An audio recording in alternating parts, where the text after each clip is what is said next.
ان گرفتاریوں میں وہ گرفتاریاں بھی شامل ہیں جو کہ لاؤڈ اسپیکر کا غلط استعمال یا اشتعال انگیز بیانات، نفرت انگیز اشتہار یا مواد جو اس کی اشاعت ہے وہ لوگ بھی شامل ہیں۔ تو یہ تمام تر گرفتاریاں اسی نیشنل ایکشن پلان کے تحت کی گئیں، اور یہ نیشنل ایکشن پلان آپ نے بالکل درست اشارہ فرمایا کہ جو پشاور میں اسکول پر حملہ ہوا تھا، آرمی پبلک اسکول پر، اس کے بعد یہ ترتیب دیا گیا۔ لیکن اس میں جو کچھ اگر اجازت ہو تو کچھ ایسی چیزیں جو کہ ابھی بھی ہونی ہیں، اس میں کالعدم تنظیموں کے خلاف کارروائیاں بھی شامل ہیں۔ کوئی 70 سے زائد کالعدم تنظیمیں سرکاری اعداد و شمار کے مطابق وہ لسٹ میں ہیں جن کو کالعدم قرار دیا گیا ہے۔ درجن بھر ایسی ہیں جن کی نگرانی، کڑی نگرانی کی جا رہی ہے، لیکن ان تنظیموں کے خلاف براہ راست کوئی کارروائی نہیں کی گئی ہے۔ اب تک جن لوگوں کو پکڑا گیا ہے وہ حکومت کا یہی کہنا ہے کہ وہ دہشت گردی میں براہ راست ملوث ہونے کے ساتھ ساتھ ایسی چیزوں میں ملوث تھے جو کہ بین المذاہب ہمانگی یا ملک میں امن و امان کی جو فضا ہے اس کو متاثر کر سکتی تھی۔ تو لیکن جو سوال اٹھایا جاتا ہے وہ یہ کہ وہ بڑی تنظیمیں جو ممکنہ طور پر یا مشتبہ طور پر ان ایسے افراد کی سرپرستی کرتی ہیں، ان کے خلاف براہ راست کوئی کارروائی نہیں کی گئی۔ آپ نے ایک درست اشارہ یہ بھی کیا کہ جو انسداد دہشت گردی سے نمٹنے کا ایک وفاق کی سطح پر ادارہ ہے نیکٹا، اگرچہ وہ اس کا اعلان تو ہو گیا، وہ بن بھی گیا، لیکن اس کے لیے جو درکار وسائل ہیں ان کی فراہمی ایک بڑا جو ہے وہ مسئلہ رہی ہے، اور اسی وجہ سے اس بات سے ناراض ہے وفاقی وزیر داخلہ۔ لیکن اسی ہفتے وفاقی وزیر داخلہ سے وزیر اعظم نے خود ملاقات کی، اور اس ملاقات میں وفاقی وزیر خزانہ اسحاق ڈار بھی موجود تھے، اور اسحاق ڈار نے یہ یقین دہانی کرائی ہے کہ وہ نیکٹا کے لیے تمام سرکار وسائل جو ہے وہ فراہم کریں گے۔ ایک اور چیز جو کہ اہم ہے اسی نیشنل ایکشن پلان کے تحت مدارس جو ہیں، مدارس کے خلاف یا مدارس کی نگرانی کرنا شامل تھی۔ اشتیاق، مدارس کے بارے میں تو کسی کو پتہ ہی نہیں ہے کہ ہیں کتنے، مطلب ایک اتنا عجیب سا نمبر میں نے پڑھا ہے، 12,000 سے لے کر 29,000 تک کے درمیان ہو سکتے ہیں۔ یعنی یہ تو انتہا ہو گئی نااہلی کی اور لا علمی کی اور غیر ذمہ داری کی کہ 12 سے 13,000 ہو سکتے ہیں، 12 سے 15,000 ہو سکتے ہیں، 12 سے 29,000 کے درمیان کہیں بھی ہو سکتے ہیں۔ یہ سارے ادارے جو اتنے عرصے سے 10 سالوں سے کام کر رہے ہیں، اب چلیے نیکٹا تو ابھی بنایا جا رہا ہے اور نیشنل ایکشن پلان تو ابھی آیا ہے، لیکن اس سے پہلے کتنے ادارے ہیں انٹیلیجنس کے، پولیسنگ کے؟ کیا انہوں نے کبھی یہ کوشش نہیں کی کہ وہ یہ جاننے کی کوشش کریں کہ ایسے کون سے مدارس ہیں ملک کے اندر جو کہ ان رجسٹرڈ ہیں، despite of what ever they are doing, چاہے وہ کچھ بھی کر رہے ہوں، لیکن حکومت کی یہ ذمہ داری ہے کہ اس کو پتہ ہو کہ ملک میں کہاں کہاں مدارس آپریٹ کر رہے ہیں یا کہاں کہاں ایسی سینکچوریز بنی ہوئی ہیں جو مدارس کے نام پر دہشت گردی کو پروموٹ کرنے کی کوشش کر رہی ہیں۔ جی، حقیقت تو یہی ہے کہ اس سے پہلے کبھی کوئی سنجیدہ کوشش نہیں کی گئی، لیکن اگر گزشتہ سال 16 دسمبر سے ہی کیا جائے تو اب اس کو بھی لگ بھگ 5 ماہ سے زائد ہو گئے ہیں، جہاں ملک بھر میں اور کارروائیاں کافی سخت کی گئی ہیں، اور یہ کہا گیا ہے کہ ہر طرح کے جو سلیپر سیل ہیں وہاں تک بھی پہنچ گئے، لیکن اس کے باوجود مدارس کی تعداد معلوم نہیں ہو سکی، اور اس کا انکشاف بھی اسی ہفتے جو سینٹ کی کمیٹی ہے، قائمہ کمیٹی برائے داخلہ، اس کے اجلاس میں جب یہ ان سے پوچھا گیا تو یہی جو آپ نے اعداد و شمار بتائے کہ 12,000 سے 29,000 کے درمیان ہو سکتے ہیں، تو کوئی اور یہ ایک ایسے اعداد و شمار ہیں جن کے اوپر ایک تعجب بھی کیا جا سکتا ہے۔ لیکن ایک اہم بات یہ ہے کہ جو حکومت کے لوگوں کی طرف سے کچھ بیانات مدارس کے بارے میں آئے بھی، وہ بھی کوئی واضح نہیں تھے۔ یہ کہا جاتا رہا پہلے کہ ہم مدارس کی نگرانی کریں گے، اور پھر اس کی تصحیح کی بار بار کی جاتی رہی، وضاحت کرتے رہے اعلیٰ عہدیدار جن میں خود وزیر داخلہ بھی شامل ہیں کہ یہ تعداد بہت کم ہے، اور یہ کوئی تمام مدارس نہیں ہے، زیادہ تر مدارس اچھا کام کر رہے ہیں۔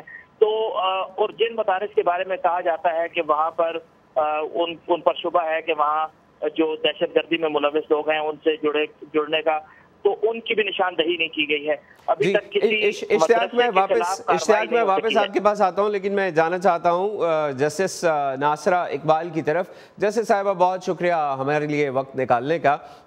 ابھی جیسے ہم نے بات کی کہ یہ سارے قوانین پاکستان کے آئین میں انتہا پسندی، دہشت گردی، پاکستان کے قوانین میں انتہا پسندی، دہشت گردی، اشتعال انگیزی، اس سب کے خلاف کلیئر ڈائریکشنز موجود ہیں، لیکن ان کو امپلیمنٹ کرنے کے لیے ہر مرتبہ پرائم منسٹر ہاؤس کی طرف سے ایک آرڈر کیوں چاہیے ہوتا ہے؟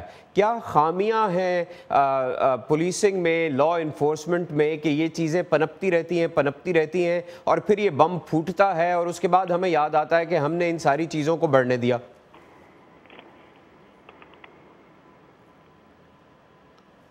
جی جیسے صاحبہ آپ کو میری آواز آ رہی ہے؟ بہت دھیمی آ رہی ہے، مجھے کوئی سمجھ صحیح نہیں آئی کہ آپ نے کیا کہا ہے. یہ پتا ہے کہ شاید آپ مجھ سے مخاطب ہیں. جی میں اپنا سوال دوبارہ ریپیٹ کر دیتا ہوں، امید ہے اب آپ کو آواز بہتر آ رہی ہے. جو پریویس اسپیکر تھے، ایک تو مجھے یہ بھی نہیں پتا لگا کہ خاتون ہے یا مرد، اور ایک لفظ میں نہیں سن سکی. میں معذرت چاہتا ہوں ٹیکنیکل ایشوز کی وجہ سے. آپ سے سوال یہ تھا کہ دیکھیے یہ نیشنل ایکشن پلان کے انڈر بہت ساری کارروائیاں کی گئی ہیں اس کے آنے کے بعد، اور بہت تیزی سے کارروائیاں کی گئی ہیں. تو یہ قوانین تو پہلے سے پاکستان میں موجود ہیں، جن میں انتہا پسندی، فرقہ واریت، دہشت گردی، ہیٹ سپیچ، اشتعال انگیزی، اس سب کو روکنے کے لیے قوانین تو موجود ہیں. کیا وجہ ہے کہ یہ انفورس کروانے کے لیے کسی بڑے واقعے کا انتظار کیا جاتا ہے، پھر ٹاپ لیڈرشپ بیٹھتی ہے، وہ پھر سے ایک پلان بناتی ہے، پھر سے ذمہ داریاں بانٹی جاتی ہیں؟ کیا وجہ ہے؟ where the system is broken کہ یہ ساری چیزیں ایک دم سے ختم ہو جاتی ہیں اور پھر کچھ عرصے کے لیے آتی ہیں؟ مجھے تو اس کے پہلو کچھ ایسے نظر آتے ہیں کہ حکومت خود اتنی دلیر نہیں ہے جتنا ان کو ہونا چاہیے، اور نہ وہ اس قسم کی ہینڈز آن ہے. ایک تو دیکھیے ہر ایک نے پالا ہوا ہے اپنا دہشت گرد پروسکرائبڈ آرگنائزیشن. دوسروں کی ان کو چاہے نظر آئیں گی، اپنی ٹھیک نظر آئیں گی، یہ بین نہیں ہوئی.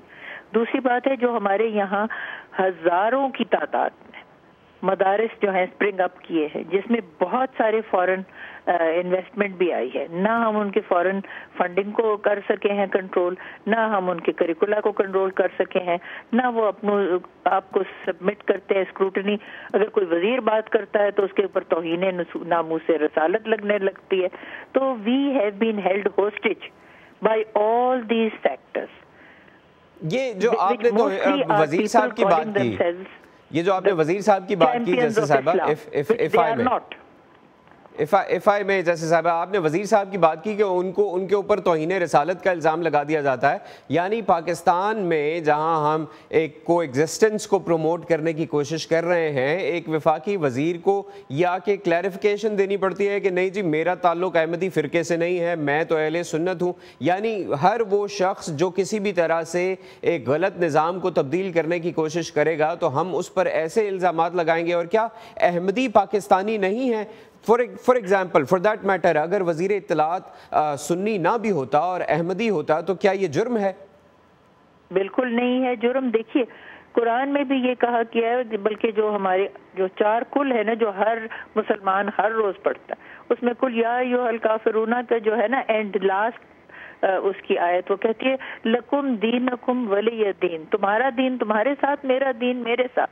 جو جس کے راستہ ہے لا اکراہ فی الدین، کسی کا مذہب کچھ ہو، ایمان کچھ ہو، کسی دوسرے کو سوال کرنے کا کوئی اختیار نہیں. ایک تو یہ ہو گیا ان لوگوں کا جو مسلمان نہیں ہے.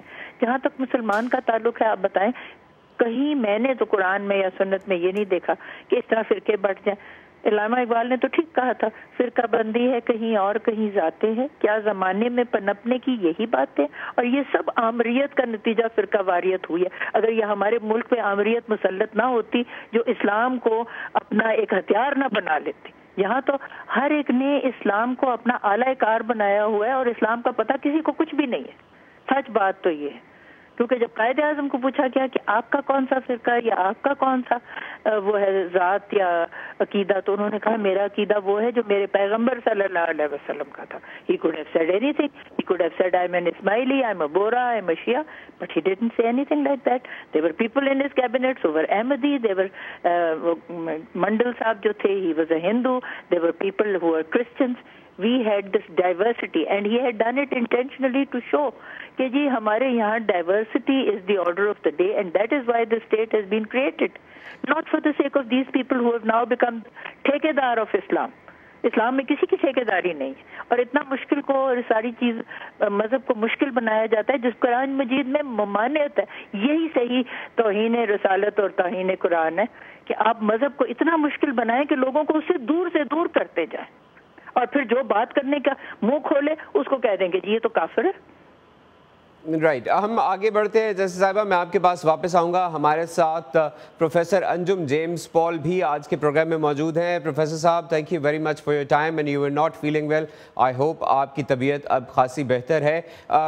ہم نے پچھلے چند دنوں کی جو خبریں آئی ہیں ان میں ابھی چند روز پہلے ایک افسوسناک واقعہ ہوا ہے جس میں ایک مسیحی لاہور کے ایک مسیحی شخص پر مبینہ طور پر قرآن پاک کے اوراق جلانے کا الزام لگایا گیا، اور اس کے بعد چند مشتعل افراد جو ہیں انہوں نے جمع ہو کر ایک چرچ کے اوپر حملہ کرنے کی کوشش کی، جسے اللہ کا شکر ہے کہ وہاں کی پولیس نے، پنجاب کی پولیس نے ناکام بنا دیا، اور اس سلسلے میں 40 سے زائد لوگوں کو مقدمے میں نامزد کیا گیا ہے، جبکہ 500 افراد کے خلاف مقدمہ درج بھی کیا گیا ہے.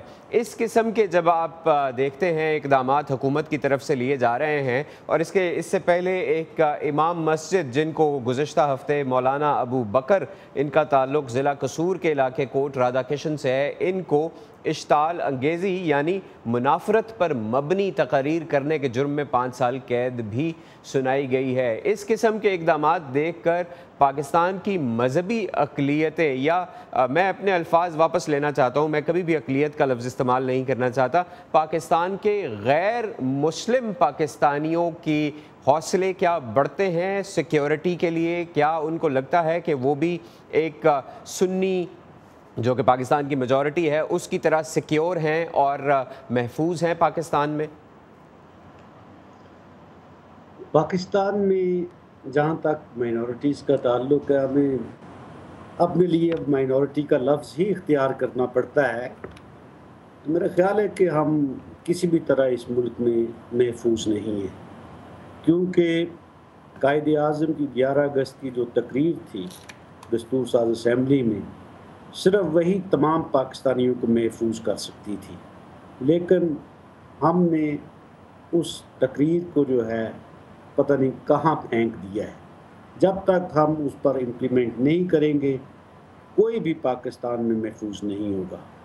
جہاں تک پچھلے دنوں لاہور میں جو دھوپ سڑی میں جو سانحہ ہوا، اس میں ہم نے دیکھا کہ ایک پاگل شخص تھا جو ڈرگ ایڈکٹڈ تھا، اس کے ساتھ جو کچھ بھی ہوا یہ اس کا ایک پرسنل فیل ہو سکتا ہے. لیکن دکھ اس بات کا ہے کہ اگر کوئی ہم میں سے کوئی کسی کا انفرادی فیل ہوتا ہے تو اس کو پوری کمیونٹی کا مسئلہ جو لے لیا جاتا ہے، اور پوری کی پوری جو مسیحی یا ہندو کمیونٹی ہے اس کو غیر محفوظ بنا دیا جاتا ہے. نیشنل ایکشن پلان میں 2 باتیں بڑی واضح طور پر کہی گئی تھی. ایک جو بات ہے کہ روٹ آف ایکسٹریمزم، اور دوسری جو تھی ریلیجس پرسیکیوشن کی بات آ جاتی ہے. میں آپ کے فورم سے یہ بات کہنا چاہوں گا کہ ہم سمجھتے ہیں کہ پاکستان میں ہمیں غیر محفوظ بنانے میں سب سے جو بنیادی کردار ہے وہ پاکستان کے نصاب اور نصابی کتب کا ہے. ہماری نصابی کتب میں اس حد تک باتیں لکھی گئی ہیں کہ مثلاً سندھ ٹیکسٹ بک بورڈ کی جو انگلش کی کتاب ہے طارق بن زیاد، اس میں کہا گیا ہے کہ کنگ روڈرک اور طارق بن زیاد کی فوجیں بنائی جائیں اور انہیں مصنوعی اسلحہ دے کر جو ہے ان کے درمیان جنگ کروائی جائے. اسی طریقے سے اگر آپ پنجاب ٹیکسٹ بک بورڈ کو دیکھ لیں، اس کی تاریخ کی جو 6ٹھی جماعت کی کتاب ہے، اس میں کہا گیا ہے کہ سلطان محمود غزنوی اور سومناتھ کے پجاریوں کے درمیان جو گفتگو ہوئی اس کو مکالمے کی صورت میں بیان کریں۔ اسی طریقے سے ہماری کتب جو مقدسہ ہے ان کی بے حرمتی جو ہے کتابوں میں کی جاتی ہے، ان کے بارے میں wrong information, dis information and propagation کی جاتی ہے، مائنورٹیز کے ریلیجنز اور مائنورٹیز کے بارے میں۔ ہم سمجھتے ہیں کہ جس طریقے سے نیشنل ایکشن پلان میں کہا گیا ہے کہ ہیٹ سپیچ، ہیٹ میٹیریل جو ہے اس کو نکالنا ہے، تو ہم سمجھتے ہیں کہ جب تک یہ نصابی کتابوں سے اور پاکستان کے نصاب میں سے ہیٹ میٹیریل نہیں نکلتا، اس وقت تک پاکستان جو ہے یہ ایک پرامن ملک جو ہے نہیں بن سکتا، and there cannot be peaceful coexistence in Pakistan. Right. Let me go to Ishtiaq. Professor صاحب میں آپ کے پاس واپس آتا ہوں. میں I want to go back to اشتیاق کیونکہ وہ اس سارے معاملے کو بہت قریب سے دیکھ رہے ہیں. اشتیاق، آپ نے ہمارے دونوں پینلسٹس کی بات بھی سنی ہے، اور جیسے جن کالعدم تنظیموں کی بات کی گئی ہے کہ وہ آج بھی نام بدل کر آزادی سے جلسے کر رہی ہیں، آزادی سے دوسرے فرقوں سے تعلق رکھنے والوں پر کفر کے فتوے لگا رہی ہیں، بلکہ مبینہ طور پر ایک کالعدم تنظیم کے رہنما نے تو یہ بھی کہا ہے کہ ہماری بات چیت ہو گئی ہے وفاقی حکومت سے، نیب کے اندر یعنی نیشنل ایکشن پلان کے انڈر ہمیں پروسیکیوٹ نہیں کیا جائے گا۔ اور پھر ایک اور کنٹروورسی، رانا ثناء اللہ دوبارہ پنجاب کے لاء منسٹر بن گئے ہیں، اور ان کی تصویریں، ان کے ویڈیوز ہم پہلے ہی دیکھ چکے ہیں چند کالعدم جماعتوں کے رہنماؤں کے ساتھ الیکشن کیمپینز کے دوران۔ تو یہ کیا میسج مل رہا ہے اس سے؟ جی بالکل، آپ نے درست کہا کہ جب اب رانا ثناء اللہ اب آج انہوں نے جب دوبارہ حلف لیا تو مختلف حلقوں کی طرف سے جہاں جس واقعے کی وجہ سے انہیں عہدہ چھوڑنا پڑا اس پر سوال اٹھائے گئے، وہیں یہ بھی تھا کہ جو یہی نیشنل ایکشن پلان کے تحت کارروائی کی جائے گی خاص طور پر کالعدم تنظیموں کے خلاف، تو پنجاب میں اب ان کی کیا صورت ہوگی۔ پاکستان میں یہ جس طرح میں نے پہلے بھی عرض کیا کہ نیشنل ایکشن پلان کے تحت اعلانات اور جہاں دیگر چیزوں کے بارے میں ہوئے، وہیں کالعدم تنظیموں کے بارے میں بھی کہا گیا، لیکن یہاں جو تعجب کی بات ہے یا جس پر تشویش ہو سکتی ہے مختلف حلقوں کو، وہ یہ کہ کسی بھی کالعدم تنظیم کا نام لے کر، اس کی قیادت کا نام لے کر ان کے خلاف باقاعدہ کارروائی نہیں کی گئی۔ یہ جب بات طور پر پاکستان وزارت داخلہ اور پھر وزارت خارجہ سے بھی جب پوچھی جاتی ہے کہ ایسی تنظیمیں جن پر اقوام متحدہ بھی پابندی عائد کر چکے ہیں یا ایسی شخصیات کے بارے میں، تو کیا کیا جا رہا ہے، تو اس کا جواب یہ دیا جاتا ہے کے لیے اقوام متحدہ کے چارٹر کے تحت ان کے جو اثاثے ہیں انہیں منجمد کرنا ضروری ہے، ان تک اسلحے کی فراہمی روکنے پر پابندی ہے، اور ان کے بیرون ملک سفر کرنے پر پابندی ہے۔ لیکن یہ تنظیمیں بہت ساری ایسی ہیں جن میں سے بہت ساری قیادت جو کہ شاید پاکستان سے کئی سالوں کے دوران ملک سے باہر نہیں گئی، صرف لیکن اندرون ملک ان کے سفر پر پابندی، لوگوں سے رابطے پر پابندی، اس پر کسی طرح کی قدغن ابھی تک نہیں لگائی گئی ہے۔ تو یہ خود بہت بڑا سوالیہ نشان ہے۔ پھر ہمارے جو پڑوسی ملک ہے اس کی طرف سے بھی خاص طور پر جو ذکی الرحمان لکھوی کی جو رہائی ہوئی اور اس پر بھی خاصا سوال تشویش کی گئی، تشویش کا اظہار کیا گیا۔ تو کالعدم تنظیموں کے خلاف براہ راست کارروائی کوئی نہیں کی گئی، اور یہاں یہ بھی کہا جاتا ہے کہ جب پنجاب کے وزیر داخلہ سے جب ہوم منسٹر سے یہ پوچھا گیا کہ ان کے خلاف کارروائی کب ہوگی، تو ان کا کہنا تھا کہ ایک ہی وقت میں تمام آگ نہیں کھولے جا سکتے اور ہم رفتہ رفتہ ان کی طرف جائیں گے۔ تو یہ وہ کچھ نتائج ہیں، کچھ خامیاں ہیں جن کا مختلف حلقوں کی طرف سے ان کی نشاندہی کی جاتی رہی ہے، اور حکومت سے یہ کہا جاتا رہا ہے کہ اگر آپ کو اس قومی انسداد دہشت گردی کے قومی لائحہ عمل پر عمل درآمد کرنا ہے یا اس پر عمل درآمد کو یقینی بنانا ہے، تو اس کا آغاز انہی لوگوں سے کرنا ہوگا جو کہ ہمارے شہروں میں موجود ہیں۔ رائٹ، جسٹس ناصرہ صاحبہ، حکومت کا ایک یہ ریزن دینا کہ ایک ہی وقت میں سارے محاذوں پر لڑائی نہیں کھولی جا سکتی، کچھ حد تک دس ایکسکیوز از ایکسیپٹیبل۔ پاکستان کی جو لا انفورسمنٹ ایجنسیز ہیں ان کے پاس اتنے وسائل نہیں ہیں کہ وہ پورے ملک میں بیک وقت ایک میجر آپریشن کریں تمام ایکسٹریمسٹ نظریات کی تنظیموں کے خلاف. لیکن جہاں پر ہو رہا ہے, نیشنل ایکشن پلان کی طرف واپس آتے ہیں. نیشنل ایکشن پلان کے تحت پولیسنگ کو امپروو کیا جانا بہت ضروری ہے. 6 مہینے گزر چکے ہیں, پولیسنگ کو امپروو نہیں کیا گیا ہے. بحیثیت ایک قانون دان اور ایک تجزیہ کار, کیا پولیسنگ کو امپروو کرنے کے لیے پاکستان کے پاس وسائل موجود نہیں ہیں, یا پھر پاکستان آج بھی اسی دور میں رہ رہا ہے کہ جب بھی کوئی ڈیزاسٹر ہوگا تو ملٹری آ کے اس ڈیزاسٹر کو کنٹرول کر لے گی اور اس کے بعد پولیس کے حوالے کر دیا جائے گا, اور پولیس میں کیپیسٹی بلڈنگ نہیں کی جا رہی؟ اس کے لیے کیا کیا جانا چاہیے؟ آپ نے بالکل صحیح فرمایا کہ جس وقت یہاں کوئی ڈیزاسٹر ہوتا ہے تو اس میں ہم فوج کے اوپر اپنا آسرا رکھتے ہیں کہ یہی آ کے کچھ کرے گی, اور جہاں تک پولیس کا تو ذکر ہی نہیں ہے نیشنل ایکشن پلان میں کہ ان کو ہم نے کیسے امپروو کرنا ہے. حالانکہ سیکیورٹی یہاں پہ انٹرنل اور لا اینڈ آرڈر تو ہے ہی کام ان کا. اور ایک بات یہاں پہ مجھے شرم کے ساتھ کہنی پڑتی ہے کہ جب تک ہم پولیس کو نیپوٹزم اور کرپشن سے علیحدہ نہیں کریں گے تو ان کی ٹریننگ کے لیے وسائل نہیں خرچیں گے اور میرٹ پہ نہیں پوزیشنیں کریں گے, یہ کوئی فرق نہیں ہو سکتا. تو یہ 3 چیزیں ہیں جو میرے تائیں تو بہت ضروری ہیں, اور یہ سارے محاذ کھولنے کا تو کوئی قصہ ہی نہیں. مدارس کو گورنمنٹ ریگولیٹ کرے, ایک جیسا یونیفارم سٹرکچر ان کا ہونا چاہیے, اور جو کہے کہ these are no go areas یہ توہین رسالت, بیکاز یہ فرقہ واریت تو ہے ہی توہین رسالت. پہلی بات تو یہ.